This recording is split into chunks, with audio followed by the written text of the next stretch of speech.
here we go.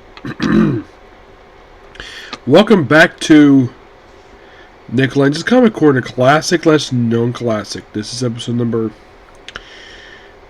3072, Doubleshot number 2966.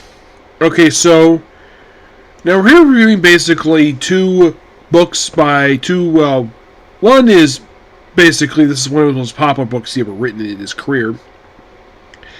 And I should point out, though, a lot of people think he's known for writing just Spider-Man, because of the fact he wrote this guy for 10 freaking years. But before he wrote Spider-Man, he wrote this book here. That's being Dan Slott, She-Hulk. This is actually the start of the second volume of She-Hulk. Yes. This contains the first 5 issues of She-Hulk Volume 2. Which, little fun fact, this was the second longest volume of She-Hulk to date. And weirdly enough, no volume of She-Hulk after this book wrapped up has ever lasted as long as this one did. Because for some strange reason, Marvel doesn't have faith in She-Hulk to sell well. Yes. For some strange reason, I'm not sure why, the previous volume for the book, which I had done a previous video, which was a complete collection of that book, relaunched this book after 12 issues. And you think that basically 2012, no, they did it back then. Not really sure why that Marvel did this for, but they did. Where, like, 1 year after launching this book in 2004, we had to restart number 1 for reasons. Either it was sales, or there was a gimmick behind it. I have no idea. I've not asked Dan Slott about it. By the way, this book is basically She-Hulk Volume 3, Time Trials. And thank God, basically, they kept the volume numbering intact. Like I said, the first 5 issues of the book, which, of course, issue number 3, was later, for a legacy number purposes, dubbed to be the 100th issue for She-Hulk, making her the very first female character since Miss America in the history of Marvel Comics to reach issue 100. Because it has been a recurring joke for a long time I can think of, where the men can have 100 issues, but the women can't, for some strange reason. But yet later on, Carol Danvers had one.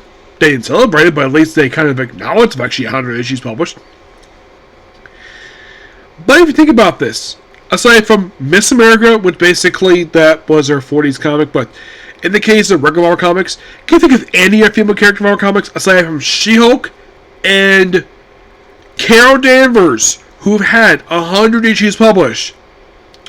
The answer is 0. Because this is my personal theory. I think that sometimes Marvel misbelieves that readers, which a lot of tend to be guys, are not interested in reading female characters as the lead character. That is a very common misconception. People have no problem with female characters as long as they're good characters. That's basically the thing with it. It's just that at times they force characters to have solo books who really don't deserve it. She-Hulk definitely does. She definitely has always earned an ongoing series. The only character who had probably the worst female ongoing series I've ever seen was the Miss America comic. Oh boy, this book was bad. If you read the individual issues when they came out, they had to recap every issue of that book, where we had to remind people, that she is a lesbian, and her mom, and basically she had 2 lesbian moms. They had to remind people about this for 11 straight issues. And it was one of the books people considered to be woke. And they also considered this book the Cape Mission Hawkeye book for some reason. The Jean Grey ongoing. And they also had with Iceman. Iceman, I could buy that. Same thing with Miss America, but not with Jean Grey or Hawkeye. So, by the way, the main artist for these issues is Juan Babalo. Issue number 5. 3 was actually issue 100. These are your guest artists for this issue because it's the one issue for the series. You have Paul Politer and Rick Magner, Scott Nolans, Mike Verberg, Amanda Conner, Jenna Palmiotti, Ron Fritz, Joe Sennett, Sal Bushma, Mike Mayhew, Don Sampson, Lee Weeks, and Eric Powell. Issue 4 was done by Scott Nowens. Yeah, the only issue of the book that he did not do, he did 2 issues of the book, 3 and 4. So the book opens up with this woman just singing. Actually, this woman's actually Jen Walters. Singing it for him, is her basically going for a jog, and her stop a couple muggers who basically try to hurt her. But lucky enough, basically, she was stopped thanks to her karate. And of course, we have Jessica Drew and Captain America watching from afar. This is actually not the regular Jessica Drew. This actually is Valkyra. It was later retconned during the Secret Invasion tie-in issues that this Jessica Drew is not the real one. This actually isn't. This is a Skrull imposter. Yeah, Bendis basically did this. He basically retconned about that.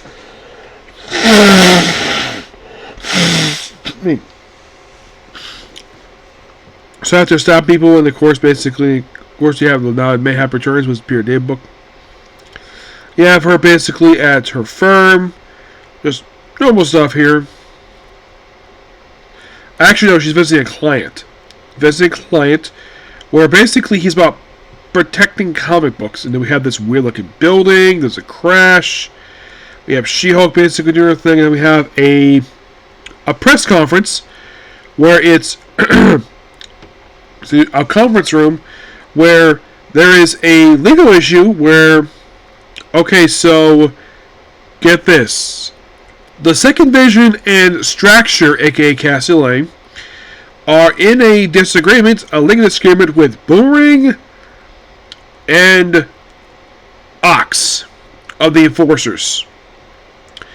And then they get into a brawl, and She-Hulk basically steps in, beats him up, and by the way, Mallory, who later is still in the regular She-Hulk books, she's in those books, she's in these issues in a wheelchair. Though for some reason, by the time Randall writes her, she's out of the wheelchair for some reason. Not really sure why. Oh yeah, it's also a lawsuit. Yep. She-Hulk basically goes on a little rampage. Then she pays a visit to Doc Samson. Yes. Who, by the way, is a licensed therapist. Yes, he is. And it was pointed out by Linkara that because the issue Scarlet Witch is going through is like, oh, Magneto and Charles all they can. Linkara pointed this out though. Why not contact an actual psychiatrist? Someone besides Doc Samson. I mean, Doc Samson was the obvious choice because technically he's the only major therapist in the Marvel Comics universe. DC is Chase Meridian. So then she sort of talks about various people she's found, including Titania. Then we have this guy wearing this, he's like a peacekeeper, this really bizarre outfit. Yeah. And of course, basically just, yeah, and then we have, oh, bring back Hawkeye, because he died, yeah, it's kind of weird that they brought back Hawkeye here. It's like, oh, they bring him back in the issue 2, he kind of comes back. Kind of. Yeah, his death was undone in the pages of House of M. Yeah, so he's kind of back here, and Jennifer is basically, and then you have her basically where she is sleeping with somebody. Oh, by the way, her apartment is called the Excelsior, which is kind of interesting, given the fact that Stan Lee created her.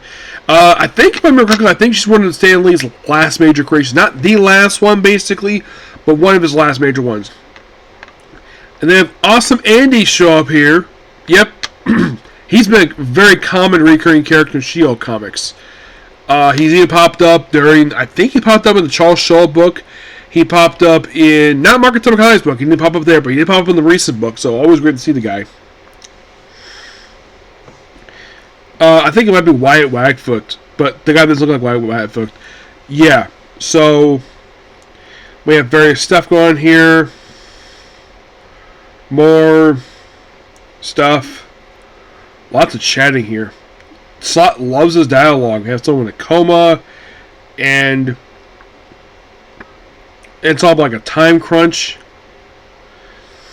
Yeah, basically, this whole trial get this, involves frickin' Raxon, where there was this guy who made this time machine, and this old man here was sending himself stock options in the past so you can become rich. And somehow that's illegal when it comes to Raxon, which in my opinion is quite stupid given the fact that unless somehow the timeline's being infected, which by the way the whole thing with time travel is basically part of this whole story. Jen and Hawkeye deal with this, and then of course we have issue 100, which, yeah, the cover itself, those of you curious about this cover, it's a homage to something. It is. It is homage to Iron Man 100. Yes, the original Iron Man 100 from 1970s. Yep. Yeah, basically also Jen Walters was taken into custody by the Time Variance Authority. And this whole issue, Time of Her Life, is basically, the story is she important to our comic universe? She is. So, then we see a brief cameo here by Iron Man 2020, Arno Stark. Yes, a guy who became irrelevant thanks to Dan Slott introducing another version of Arno Stark. Actually, it wasn't him, it was Karen Gillian did that. So yeah, and then we have various stuff inconsistency with time. Like they even brought up in here the time in West Coast Avengers where Mockingbird killed one of the Phantom Riders. Oh, and do you know the reason why she did that? Because the man raped her. Yeah, he drugged and raped her. Oh, and by the way, what was her husband's response when this happened? They divorced. I'm like, dude, you could have at least consoled your wife. Nope, you divorced her because she killed a man. He had every right to frickin' die. The guy is a frickin' rapist. And there's also about time travel with the Western hero problem in present day. Yep. And, oh, we need an attorney. So contact our firm, and then the best attorney they have, and it is someone from 30 years in the future, Southpaw. A woman who picks her teeth with her feet. Yeah.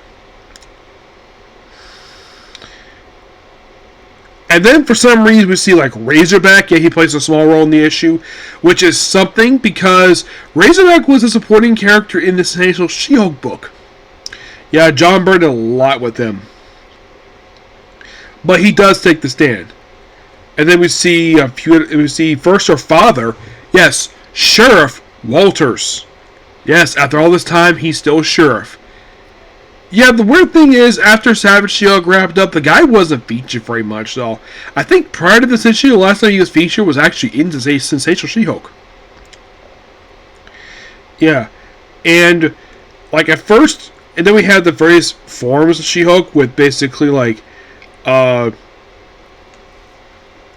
think it's, Janet Van Dyne. By the way, still alive. Yeah. And then we have her ex-boyfriend here. And then we have her being split apart. Then we have Valkyrie taking the stand. Yes, Valkyrie. Along with Thundera. Of course, there's a Razorback one. Then we have, get this, a brief cameo here we have basic also, we have Howard Duck taking the stand. We even have the frickin' Hulk, Jen's cousin, take the stand. And of course, basically, it's like, where do you think you're going? Yes. And apparently the judge of Time Variance had no problem with him being here because technically he is responsible for turning Jen Walters into She-Hulk thanks to a freaking blood transfusion. Like, I'm Dr. Bruce Banner, the Hulk. I got something to say. Any objections? No objections. Yeah, he's talking how awesome his cousin is, and he does not regret what he did. And then he breaks his stand. It's like, if she erased my world, that makes me angry. You make me angry, which is a common joke related to him. And then Howard takes his stand. So for Surfer. And I mentioned about, okay, and then we bring up a story Dan Slott would not do for over 10 years. The Reckoning War, which he would do in Fantastic Four. Which, Yeah, this is like basically he set this up back in 2005. He didn't do this until 2022. 17 years later. Yeah, it's a whole thing involving the Watchers. Yeah, and then of course basically she's allowed to live and move on. It's actually a really good issue. And then issue 4 basically is her just relaxing. This is obviously Scott Knowles, I can tell by the artwork. Yeah, it's her basically helping out with some relief work. And then we have Wanda just summoning her completely out of nowhere. This is probably... Yeah, Wanda in this book is kind of interesting, given the fact that the time this issue came out, she was missing. And you have Jennifer here, basically having her butt naked. Yeah, Hulk show up here too. We have people basically reporting on various stuff Jen Walters was involved with, basically becoming Savage She-Hulk. Yeah, a lot of the issues she's not becoming She-Hulk until like she spends more time with Jen Walters than she is She-Hulk. And then she becomes She-Hulk. Then the issue ends when Two-Gun Kid comes from the future, comes to pass the future, and he ends up working for the law firm. And he gets a part of me actually stays with Jen's ex-boyfriend, Wyatt Wapfoot, and yeah, and apparently he has to like put his guns in the box because you have the license. Like he has basically way to take away Second Amendment. No, basically like apparently he doesn't know about the fact that in order to have guns like this, in order to basically carry weapons, you gotta have a permit. I don't know how long this has been around for. As far as I can remember, it's been around maybe since the 70s. I'm guessing at that. Those of you who want to look that up, go ahead. Yep. And Two-Gun Kid ends up joining the law agency, and he becomes a supporting character in the book, which I thought was really cool. Yep. Awesome, Andy Bates. And then, for some reason, we have Jen Walters take on frickin' Bushwhacker, a character who's fought the Punisher and Daredevil. Yes. You read this issue like, wait, why the heck is Bushwhacker here? It was I know about him because I read comics. So, yeah, then we have Two-Gun Kid fighting him. And then we have riding a futuristic motorcycle ending the issue. And then we're also with Hawkeye, and that's the issue in a nutshell. The trade in a nutshell. This book was fantastic. I love this book. I give She-Hulk, Volume 3, Time Trials, a 10 out of 10. It was amazing. Next up we have is a Star Wars book. Yep. We have Star Wars, Target Vader, which is written by Robbie Thompson, which I believe this was his only Star Wars book he ever wrote for Marvel. And by the way, the cover art here for this trade here, that's also the covers for the... Also, I love the font here with the whole Target Vader, which is basically something that the style of font that were used for the Dark Horse Star Wars comics, the ones that kind of went back to them. So, this comic was also the debut of Valance, the main character of the Bounty Hunters book. So you could kind of say this book was a backdoor pilot to the Bounty Hunters book. Kind of, yes, except the Bounty Hunters book was then written by not Robbie Thompson, Ethan Stacks. The writing here, of course, Robbie Thompson, obviously. The artwork, oh my gosh, this was 6 issues. The artists for these issues are Mark Lemming, who did issue 1 with Chris Bolson, also does issue 5. 5 was done by, oh my gosh, like about 3 different artists. 5 was done by Chris Bolson, Marco Ferrella, and Roberto De Salvo. Issues 2 through 4 was done by Stefano Leonetti. 6 was done by the same guy and Roberto De Salvo. And George, they basically mean ours.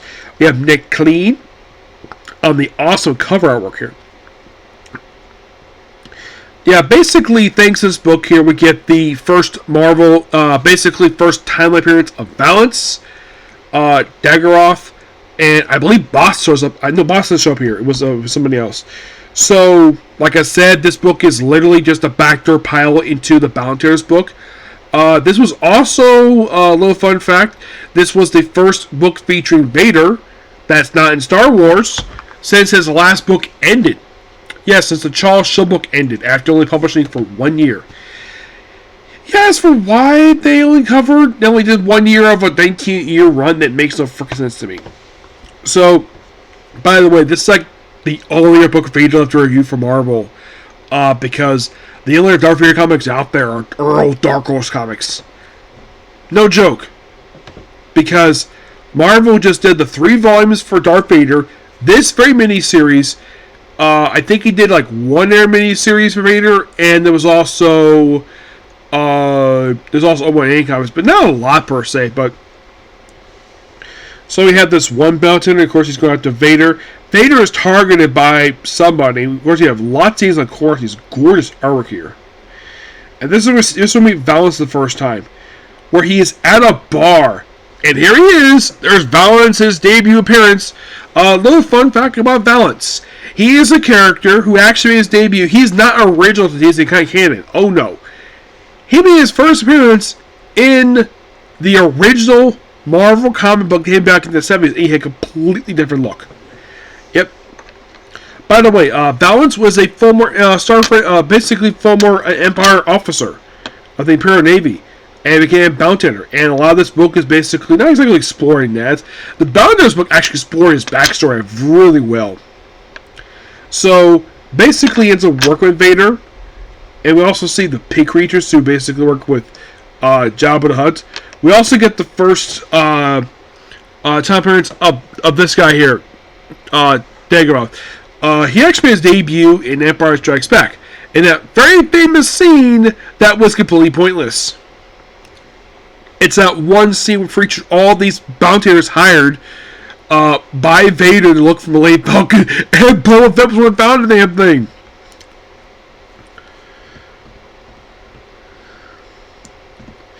Yeah.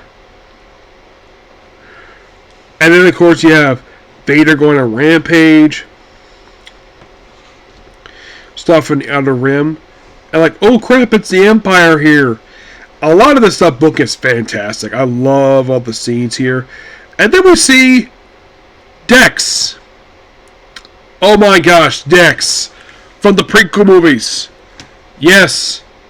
Still alive. Apparently, I remember it was revealed, and I think it was in the original EU novels, that after the Empire took over, he shut down his restaurant. Yeah, it was revealed this in it was revealed in one of those young adult novels, basically, that the kid novels. They revealed that he shut down his restaurant because he wasn't safe on Coruscant, so now he's a weapon smuggler. And he shows up the symbol. It's like, yeah, because there's a rebellion, and then eventually, then Vader shows up, blast the area up here. Oh, and Dex does not appear again. Does he die? Presumably, but never confirmed. It's more like this book is basically just not exactly Valance hunting Vader. It's more like a focus more on Valance than Vader. Vader's here, but it's more like a balanced book. This book is called Target Vader. So, Vader's basically hunting him. It's a lot of basically a lot of really cool shots. And lots of fighting here. But by the end of this book, basically, they do go separate ways. Vader does not see him again until the Bounty Hunters book. But this book is just amazing. Robbie Thompson does an excellent job with this book. The artwork is amazing. So in fact, there's about 5 or 6 different artists, but the artwork is very consistent for all 6 issues. And I'm going to give Star Wars Target Vader a 9 out of 10. This book is just amazing. Yeah. And this was one of 2 books that featured Vader in between basically his ongoing series. And something where I'm thinking, why am I reviewing this now? Given the fact that I just finished reviewing the main Darth Vader book. The main reason why I'm reviewing it now is because, well, I like talking about Vader. But yeah, not much else to say about this book. It's just really good. Yes. You can clearly see Robert Thompson is clearly a Star Wars fan, given all the famous shots they have here of Vader looking awesome. He's probably telling the artist, hey, make Vader look awesome, and basically using violence on people. You can clearly see that. But the problem with the Robert Thompson writing Star Wars is that this is the only book he wrote for Star Wars. It's a shame. He never wrote any ongoings. I'm like, really? You can't even read the main book? Nope. Yeah, this sadly be Robert Thompson's only book he wrote for Star Wars.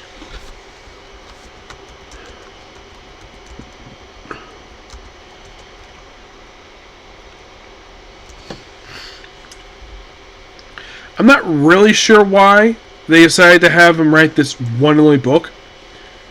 I mean, I don't think he wrote anything else. I mean, when people think of him at Marvel, people usually think of the Silk book, or, which actually was his first ongoing series he worked on. The only major book he worked on, he also working for him, Space Knight. He did the Spider-Man and Silk Spider Fly book, which I have reviewed. He did Guardians Infinity, which is a spin-off book of Guardians of the Galaxy. I think it was an Infinite book. Yes. He did the annual for Doctor Strange, which I think this was collected in one of the Doctor Strange trades. Yes, actually this was collected in one of the Doctor Strange trades. He also did Doctor Strange and the Sorcerer Supreme ongoing. He did one. The last issue of Venom was actually the one he did the sole annual for Poe Dameron. Actually, first of two annuals. Don't think he did the second annual. No, that was Jody Hauser. Weird show to do that. And then, of course, he worked on an issue of Iron Fist. Did an issue of Iceman. Yes, an issue of Iceman. I think he just did backup. He did a little bit of Gold. He did books all over the place. But I'd say with this book in particular, I think I pretty much covered like just about every... he did do one other book for Star Wars. I almost forgot he did this one too. He did Han Solo Imperial Canon, which is mostly put just a book that fills in the gap during the time skip in the Solo movie.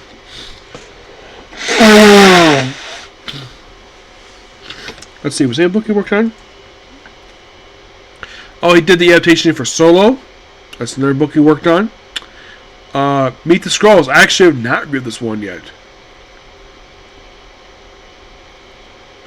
Yeah, so that's one book for his I have not reviewed yet. But, so here's the weird thing about Target Vader. Target Vader would end up being his last series he worked at Marvel. He did a couple one-shots. He did a Marvel Voices one-shot. Yeah, he did one of the stories in this one. I think he did the last one. Day at the Museum, which is a Captain America story. He also did previously in Marvel Comics. Yes.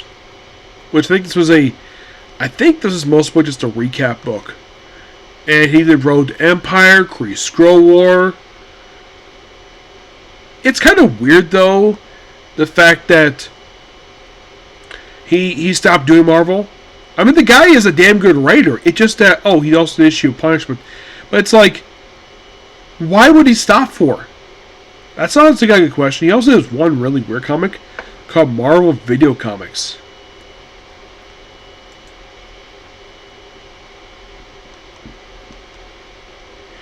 Yeah, but if you want to think about it, I had pretty much, in a way, covered pretty much every single series he worked on at Marvel Comics reviewing this book here, except Meet the Skrulls. And if you're going to ask me personally, how many series did he actually did full runs for? He did Silk, Venom Space Knight, Amazing Experiment in Silk, the Firefly Effect. Let's see, he did Guardians Infinity, Doctor Strange and the Sorcerer Supreme.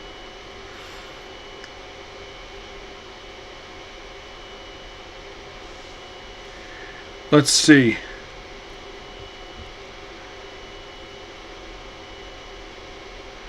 Spider-Man Deadpool, he took over from Joe Kelly. Solo Star Wars adaptation. Han Solo appear candidate. This book, Make the Scrolls. He did 10 comics. 10 series Marvel. And I do have one left to go, sadly, and that's it. It's a shame, too, that the last thing he wrote for Marvel came out just 2 years ago. But the last series, this series came out in 2019. Excuse me. Yeah.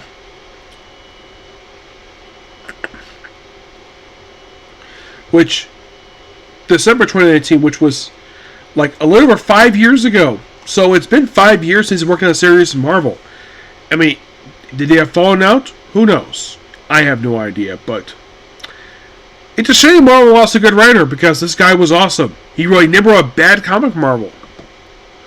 If anybody gets a chance to read any comics that he wrote, feel free to list the comments below what comics he wrote. Because, in my honest opinion, he was one of Marvel's best writers the last decade. Well, not this current decade. He didn't work on anything with Marvel Comics. But basically, throughout from the period of like 20... his first comic he worked at Marvel.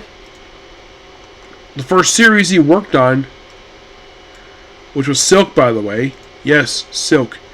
That came out in 2015.